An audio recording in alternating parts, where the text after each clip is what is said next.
예수님의 가르침에 대해서 우리 살펴보고 있습니다.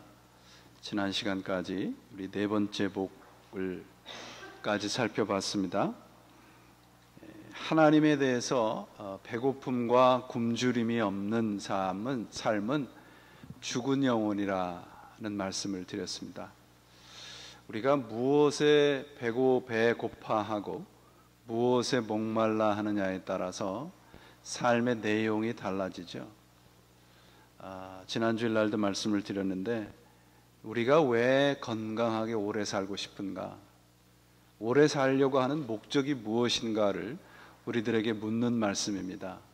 무엇에 배고파하고 무엇에 목말라 하느냐, 그것을 예수님께서 이 땅에 오셔서 첫 번째 가르침으로 우리들에게 묻고 계십니다.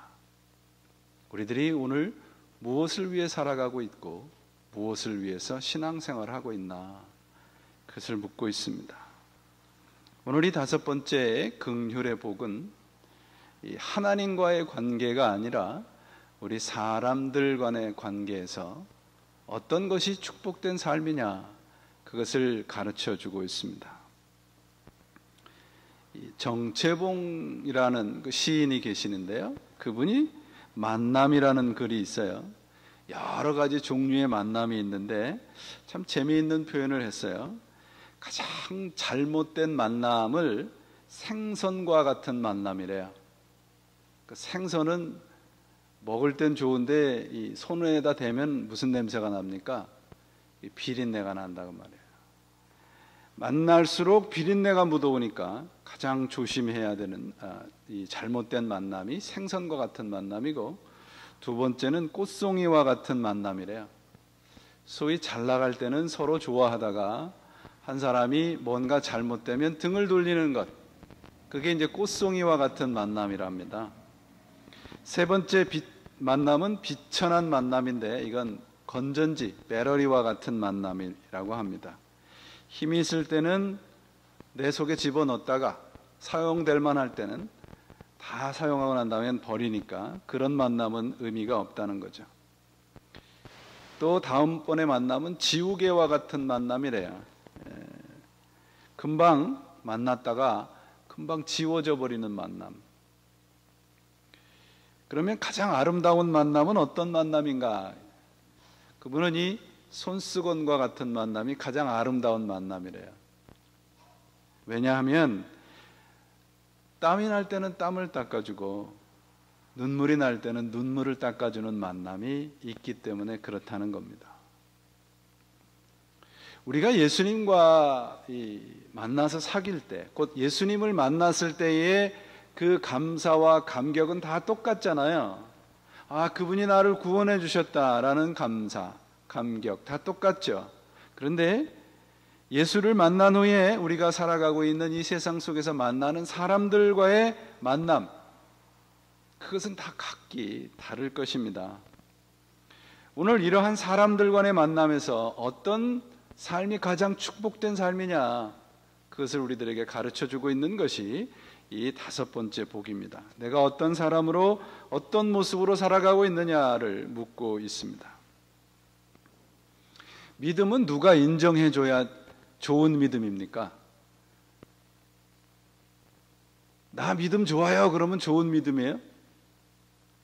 저 사람이 나를 보고 저 사람은 믿음이 좋아, 그럴 때 그게 좋은 믿음이겠죠. 상대방이 느낄 수 있는, 상대방이 볼 수 있는 믿음이 그 믿음이 진짜입니다.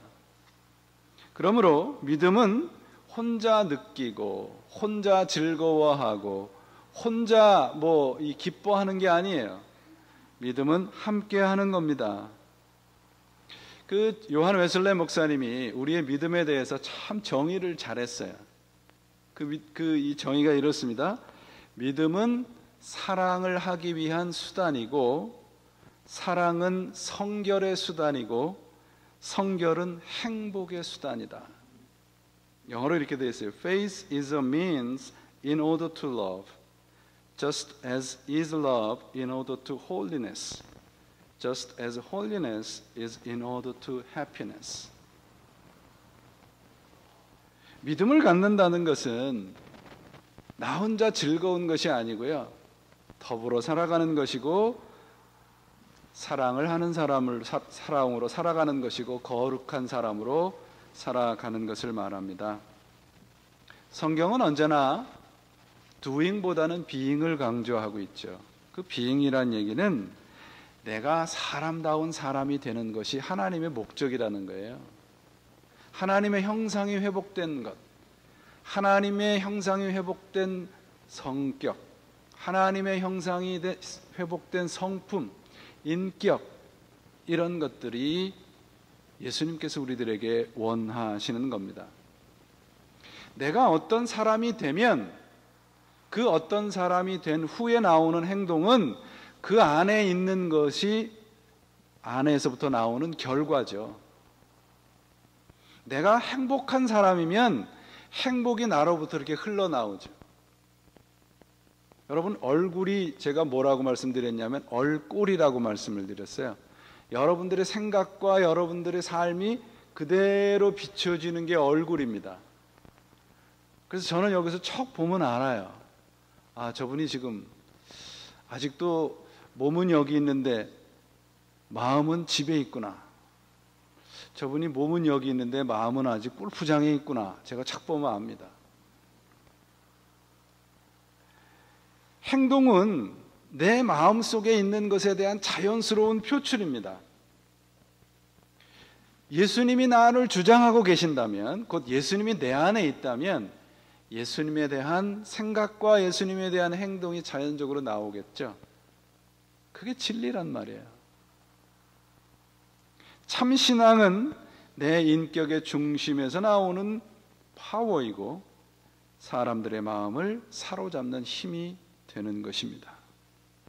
아무리 내 얼굴을 덮고 종교적으로 치장을 해도 그 사람에게서 나오는 향기는 바로 그 사람의 모습의 전부입니다. 다섯 번째 이 긍휼은 바로 이런 사람에게서 나타나는 성품이에요. 예수님께서 네 가지의 복을 말씀하셨어요. 그 네 가지의 복은 하나님과의 수직적인 관계에서 나타나는 복입니다. 다섯 번째 긍휼은 사람들 간에 나타나야 되는 약속된 복이에요. 긍휼. 가장 기본적인 복이란 말이죠. 예수님께서 이 팔복을 말씀하실 때 이때 당시의 사회는 로마가 최강대국이었지 않습니까? 유대 나라도 로마의 지금 식민지 아래에 있었던 시대 아니에요? 로마는 힘을 숭상했던 그런 나라입니다. 그들이 가장 큰 가치로 생각했던 것이 뭐냐? 지혜, 정의, 절제, 용기입니다. 뭐가 빠져 있습니까? 사랑이 빠져 있습니다. 긍휼이 빠져 있습니다. 왜냐하면 로마 사람들 생각에 사랑하고 남에게 자비를 베풀고 긍휼은 요즘 말로 하면 루저들이 하는 거라는 거예요. 그거는 패배자들의 덕이다, 가치다라고 생각을 했던 겁니다. 그런 배경에서 긍휼이 무시되고 패배자들의 덕이라고 생각했던 그런 사회 속에서 예수님께서 우리들에게 말씀하십니다. 긍휼을 베푸는 자가 복이 있다. 왜냐하면 그들이 바로 하나님의 긍휼을 받을 것이기 때문이다. 긍휼을 가장 큰 우리가 이 살아가는 사람들과의 만남에서 우리가 행해야 되는 가장 크고 기본되는 가치로 말씀을 하고 계십니다.